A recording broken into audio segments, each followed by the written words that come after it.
ইনকিলাব মঞ্চের মুখপাত্র শরীফ ওসমান বিন হাদির মৃত্যুতে তার গ্রামের বাড়ি ঝালকাঠির নলসিটি শহরের খাসমহল এলাকায় বইছে শোক। রাতেই তার মৃত্যুর খবর শুনে আত্মীয় স্বজনরা ছুটে আসেন তার বাড়িতে। এ সময় স্বজনরা হাদির মৃত্যুর ঘটনায় জড়িতদের দ্রুততম সময়ের মধ্যে গ্রেফতার করে ফাঁসির দাবি জানান। দর্শক, আমরা একটু যেতে চাই সেখানে এবং আমাদের সহকর্মী আছেন তরুণ সরকার, যুক্ত হচ্ছেন তিনি আমাদের সঙ্গে এই মুহূর্তে।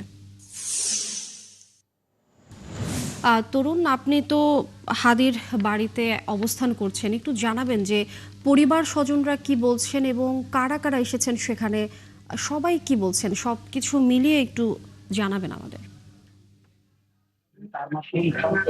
লিনে আমি এখন বর্তমানে রয়েছি শরীফ ওসমান হাদির যে গ্রামের বাড়ি নলছিটি উপজেলা খাসমহল।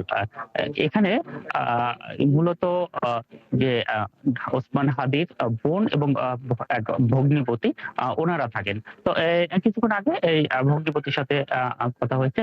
তো উনি যেটি জানিয়েছে যে ওসমান হাদির যে একটি শেষ ইচ্ছা ছিল যে ওনার যে লাশটি সেটি যেন ওনার বাবার কবরের পাশে দাফন করা হয়। তো এই বর্তমানে এই বাড়ির মধ্যে পুলিশ নিরাপত্তায় রয়েছে।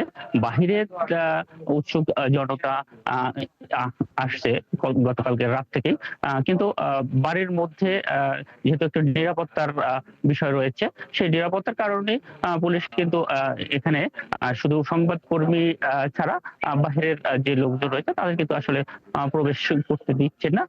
তারপরেও বাহিরে কিন্তু লোক আছে। স্থানীয় যে ছাত্র জনতা এবং যে এনসিপির নেতৃবৃন্দ, তারা বিভিন্ন সময় এখানে আসছে এবং লোকজন খোঁজ খবর নিচ্ছে, আত্মীয় স্বজন। তরুণ সরকার, অনেক ধন্যবাদ।